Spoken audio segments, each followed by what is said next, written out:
Oh boy. Cleaned up because it was a mess. I am tired. I have a little bit of a headache because we haven't worked this hard in, I don't know, a couple months. I'm grateful though. CJ, you rock. Um, we have enough arms to build 6 swing arms. Enough parts to build 6 swing arms. And I personally want one for an SX because CJ's SX rocks. His is really, really great, and it has more battery space than my MX does. I've had Stretch for years, and almost every single swing arm you guys have bought for an MX, I mocked up on that bike. It's been great, but I don't need to tear it apart. I don't need to cut into it so that I can add another battery. I just need to use an SX. So I got another SX. What they did was they moved the shock tower back about 3 inches. So that gave a huge amount of area here. By moving this guy from here to there, we were able to increase the battery area. And I know that they made it a little bit taller. When you move the shock to the back area like that, you're really clearing this whole area out. I'm very grateful for it. So we're going to go ahead and use it. I got the MX there, so we're going to be able to make MX and SX. And we've decided that we're not going to put the hoops on until somebody decides what they're going to buy. Like I said, one of them is for me. So I'm definitely going to use one for myself and make myself an MX. That way I can go riding with him.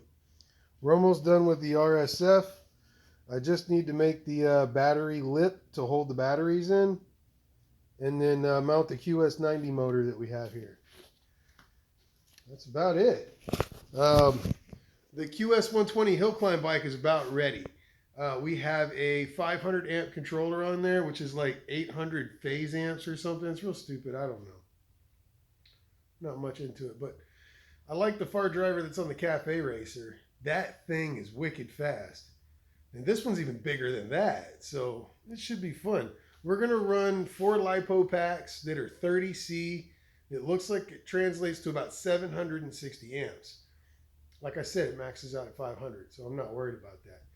But it's only going to be for a short amount of time. So it's going to be like 32 amp hours at 52 volts, which isn't terrible, but, you know, it'll do the job. I'm not going to ride the thing forever. It just needs to climb up hills. So we went ahead and made the cables that would support all those batteries. Woo, it's about to happen. So this is going to be my last hoorah. It's going to be a whole lot of bikes being built. Let's see, we got the Cafe Racer done. We're going to build me another SX bike. The RSF2 is almost done. And the Monster SX bike is done. So we're going to have a ridiculous amount of bikes. Not only that, but the summer bike is finally going to get worked on. The lady has approved actually working on it. So there it is. And we have the swing arm and all that bit for it all ready to go. Just need to go ahead and have her help me get some wheels for it because, you know, I don't think she wants to stay on Razor wheels. I don't really want her to be on Razor wheels. The dirt bike wheels really make you feel a whole lot safer because they're dirt bike wheels. So I need to get her to buy a set of dirt bike wheels. She already bought a fork and she already has a swing arm and a body. I think she has a rear shock. I'm not sure, but if not, I mean, we can pick them up. After that, we just got to put it together and make sure, well, put brakes on it. It needs brakes.